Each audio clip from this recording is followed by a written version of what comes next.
आज हम लोग जानेंगे इलेक्ट्रिक कंडक्शन क्या होता है। तो स्टूडेंट्स, आपने पढ़ा होगा कि इलेक्ट्रिक करंट जो है वो हमेशा इलेक्ट्रॉनों के चलने की अपोजिट डायरेक्शन में फ्लो करती है। यानी अगर मान लीजिए इलेक्ट्रॉन पॉइंट बी से ए की तरफ जाएगा तो करंट ए से बी की तरफ आएगी। लेकिन यहाँ ध्यान देने वाली बात यह है कि इलेक्ट्रॉन चलेगा तो तभी जब वो फ्री होगा। यानी करंट जो है वो सभी मटेरियल में फ्लो नहीं करती। करंट केवल उन्हीं मटेरियल में फ्लो करती है जिनके एटम अपने आउटर मोस्ट सेल से इलेक्ट्रॉन को फ्री कर देते हैं। और जब एटम आउटर मोस्ट सेल से इलेक्ट्रॉन को निकाल देगा तो खुद बन जाएगा पॉजिटिव आयन।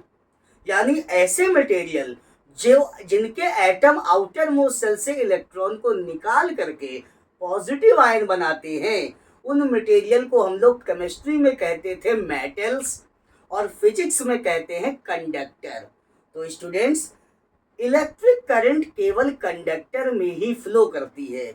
हाँ, सेमी कंडक्टर में भी फ्लो करती है, लेकिन उसका कुछ तरीका है, ठीक है ना। तो यहाँ पर हमें इलेक्ट्रिक कंडक्शन पढ़ना है कंडक्टर के लिए, जिसमें एटम आउटर मोस्ट सेल से इलेक्ट्रॉन को इजीली फ्री कर देते हैं ऑक्टेट पूरा करने के लिए। तो देखते हैं, सपोज करिए कि हमारे पास ये जो है एक कोई कंडक्टर है। कंडक्टर का मतलब ऐसा मटेरियल है जिसके एटम आउटर मोस्ट सेल से इलेक्ट्रॉन को निकाल देंगे। यानी आप एल्यूमिनियम मान सकते हैं, कॉपर मान सकते हैं, आप लोहा मान सकते हैं, कोई भी मटेरियल आप मान सकते हैं जिनके एटम के अंदर प्रॉपर्टी हो कि आउटर मोस्ट सेल से इलेक्ट्रॉन को निकाल के पॉजिटिव आयन बनाए। अब सपोज करिए कि इस मटेरियल के अंदर ये है एटम्स। अब ये कंडक्टर है तो एटम्स जो है आउटर मोस्ट सेल से इलेक्ट्रॉन को निकाल देंगे, और जैसे ही इलेक्ट्रॉन को निकालेंगे तो खुद क्या बन जाएंगे? खुद बन जाएंगे स्टूडेंट्स ये पॉजिटिव आयंस। अब आप सभी को पता है कि जो इलेक्ट्रॉन का मास है ये बहुत ही ज्यादा कम होता है, 9.1 इंटू 10⁻⁻31 किलोग्राम, इतने का एप्रॉक्स होता है। अब 10 की पावर -31 नीचे आएगा तो +31, यानी 31 जीरो लगेंगे। यानी अगर हम इसको सॉल्व करेंगे तो 0.00000000 करके कुछ आएगा। यानी इलेक्ट्रॉन का मास बहुत ही ज्यादा कम है, इलेक्ट्रॉन बहुत ज्यादा हल्का है। और जब इलेक्ट्रॉन बहुत ज्यादा हल्का है तो ये इस कंडक्टर में आधा टेढ़ा मूव करने लगेगा। लेकिन इस आधे टेढ़े मूव करने की वजह से कोई भी करंट फ्लो नहीं करेगी। स्टूडेंट्स, करंट के फ्लो करने के लिए सभी इलेक्ट्रॉन का एक ही डायरेक्शन में चलना जरूरी है। यहाँ मान लीजिए कोई इलेक्ट्रॉन ऊपर जा रहा है, कोई नीचे जा रहा है, कोई लेफ्ट जा रहा है, कोई राइट जा रहा है, तो नेट करंट आपस में सब कैंसिल होके हो जाएगी जीरो। यानी रैंडम मोशन की वजह से कोई भी करंट फ्लो नहीं करेगी। और इस रैंडम मोशन को हम लोग कहते हैं जिगजैग मोशन या ब्राउनियन मोशन। और इन इलेक्ट्रॉनों का बिहेवियर बिल्कुल वैसा ही है जैसे किसी बंद बर्तन में भरे हुए गैस के मॉलिक्यूल का होता है। आप किसी बंद बर्तन में अगर भरे हुए गैस के मॉलिक्यूल को देखेंगे तो वो भी आधा टेढ़ा ऐसे रैंडम मोशन किया करते हैं। तो ऐसी कंडीशन में ये जो फ्री इलेक्ट्रॉन्स है, हम इसको स्टूडेंट्स इलेक्ट्रॉन गैस भी कहते हैं। क्या कहते हैं इनको? इलेक्ट्रॉन गैस, क्योंकि इनका बिहेवियर किसी बंद बर्तन में भरी हुई गैस के मॉलिक्यूल की तरह है। लेकिन अब बात करते हैं इलेक्ट्रिक कंडक्शन की। हमें फ्लो कराना है करंट, और करंट के फ्लो करने के लिए सभी इलेक्ट्रॉन का एक ही डायरेक्शन में चलना जरूरी है। अब एक डायरेक्शन में चलाने के लिए हम इसको जोड़ते हैं सेल या बैटरी से। अब ये देखिए सिंबल होता है, एक बड़ी डंडी और एक छोटी डंडी। तो हम कहेंगे कि ये सेल का सिंबल है, बड़ी डंडी पॉजिटिव टर्मिनल, छोटी डंडी नेगेटिव टर्मिनल को रिप्रेजेंट कर रहा है। और इसी सेल के पीछे एक और सेल लगा दें तो हम कहेंगे ये बैटरी बन गया है। यानी बैटरी क्या होता है students? Battery is the combination of cells. अब पॉजिटिव निगेटिव कैसे आप पहचानेंगे? तो आपने घड़ी वाला सेल तो ऐसे देखा होगा ना। सपोज करिए घड़ी वाला सेल हमने बनाया है, इसमें जो आगे ये फुंतरू निकला हुआ है ना, यही पॉजिटिव टर्मिनल को रिप्रेजेंट करता है। और ये जो इसका पिछवाड़ा है फ्लैट, ये रिप्रेजेंट करता है निगेटिव टर्मिनल को। तो ये फुंतरू वाले को ही हम लोग ये बड़ी डंडी से रिप्रेजेंट कर रहे हैं, और ये जो इसका पीछे वाला फ्लैट टर्मिनल है इसको छोटी डंडी से रिप्रेजेंट कर रहे हैं।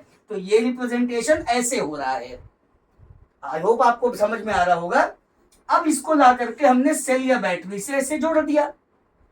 अब ये बड़ी वाली डंडी यानी पॉजिटिव टर्मिनल, छोटी वाली डंडी यानी निगेटिव टर्मिनल।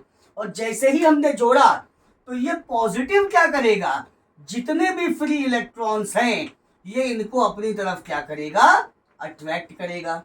और जैसे ही इलेक्ट्रॉन पॉजिटिव टर्मिनल की तरफ चलते हैं तो इलेक्ट्रॉन के चलने की अपोजिट डायरेक्शन में स्टूडेंट्स करंट फ्लो करने लगती है। तो यानी आपको पढ़ा होगा आपने कि इलेक्ट्रॉन के चलने की अपोजिट डायरेक्शन में करंट फ्लो करती है। यानी जो इलेक्ट्रॉन है वो फ्लो करेंगे निगेटिव टर्मिनल से पॉजिटिव टर्मिनल की तरफ, और करंट फ्लो करेगी पॉजिटिव टर्मिनल से निगेटिव टर्मिनल की तरफ। अब आगे की जरा बात समझते हैं। ये इलेक्ट्रॉन का स्टूडेंट्स मोशन इतना आसान नहीं है, क्योंकि इलेक्ट्रॉन जैसे चलेगा ये पॉजिटिव आयन से टकरा जाएगा। लेकिन अब पॉजिटिव आयन से टकरा तो गया, लेकिन प्लस इधर खींच भी रहा है, तो फिर आगे बढ़ेगा, फिर इससे टकरा जाएगा। और टकराने पे क्या करेगा, टकराने पे स्टूडेंट्स ये अपनी एनर्जी लूज करेगा। जैसे मान लीजिए हम ही कहीं दौड़ते दौड़ते या जाके लड़के ऐसे गिर जाए उधर, तो हम क्या करेंगे, अपनी पूरी एनर्जी लूज कर दिए ना। फिर आके कोई हमको पानी वानी पिलाया, फिर उठे, फिर भागने लगे, फिर आके गिर गए। तो कहने का मतलब क्या है कि ये इलेक्ट्रॉन जब पॉजिटिव आयन से टकरा रहा है तो अपनी एनर्जी लूज कर रहा है। तो यहाँ पे टकराने पे एनर्जी लूज, यहाँ पे एनर्जी लूज, सब जगह एनर्जी लूज हो रही। और स्टूडेंट्स ये एनर्जी इकट्ठा होते होते हीट का फॉर्म ले लेती है और ये कंडक्टर हमारा गर्म हो जाता है। और इस इफेक्ट को हम लोग कहते हैं heating effect of electric current. क्या कहते हैं इसको, heating effect of electric current. अब देखिएगा, इलेक्ट्रॉन जैसे ही आगे बढ़ा इस पॉजिटिव से टकराया, फिर आगे बढ़ा इस पॉजिटिव से टकराया, यानी इलेक्ट्रॉन टकराते हुए आगे बढ़ रहा है। और दो कॉन्जिक्यूटिव टक्करों के बीच में जो टाइम लगता है that time is known as relaxation time. इस टाइम को स्टूडेंट्स हम लोग कहते हैं रिलैक्सेशन टाइम। तो रिलैक्सेशन टाइम अगर कोई आपसे पूछे तो आप क्या बताएंगे, time between two successive collision या two consecutive collisions is known as relaxation time. और बेसिक वे में अगर बात करें जनरल रेंज की, तो इसको हम लोग रिप्रेजेंट करते हैं टाउ से, और इसकी जनरल रेंज होती है स्टूडेंट्स 10⁻⁻14 सेकेंड। अब अगर आगे बढ़ें तो इलेक्ट्रॉन जो है ये पॉजिटिव टर्मिनल की तरफ मूव तो कर रहा है, लेकिन एक डेफिनेट वेलोसिटी से ही तो मूव कर रहा है। और इस वेलोसिटी को स्टूडेंट्स रिप्रेजेंट करते हैं वीडी से, और इसको हम लोग कहते हैं कि ये क्या है, ये है ड्रिफ्ट वेलोसिटी, या इसको कहते हैं ड्रिफ्ट स्पीड। और अभी हमने आपको बताया कि इलेक्ट्रॉन जैसे ही चलेगा पॉजिटिव आयन से टकराएगा, फिर आगे पॉजिटिव आयन से टकराएगा, यानी इलेक्ट्रॉन टकराते टकराते आगे बढ़ रहा है। यानी जो ड्रिफ्ट वेलोसिटी की वैल्यू है ये कोई बहुत ज्यादा नहीं होती, बहुत ही कम स्पीड में इलेक्ट्रॉन आगे बढ़ता है, क्योंकि पॉजिटिव आयन से लगातार टकराता रहता है। तो स्टूडेंट्स इसकी जो रेंज होती है ड्रिफ्ट वेलोसिटी की, ये अप्रोक्स होती है 10⁻⁻⁴ मीटर पर सेकेंड। जब इलेक्ट्रॉन जो है सेल या बैटरी से कनेक्ट करने पे पॉजिटिव टर्मिनल की तरफ चलता है, और जब सेल या बैटरी से कनेक्ट नहीं होता है, तब जब रैंडम मोशन कर रहा था तो उस समय बहुत तेजी से चलता है, और उस टाइम की स्पीड होती है अप्रोक्स 10⁵ मीटर पर सेकेंड। तो स्टूडेंट्स आई होप आपको समझ में आया होगा कि करंट कैसे फ्लो करती है या इलेक्ट्रिक कंडक्शन क्या होता है। कोई प्रॉब्लम हो तो कमेंट सेक्शन में। Thank you.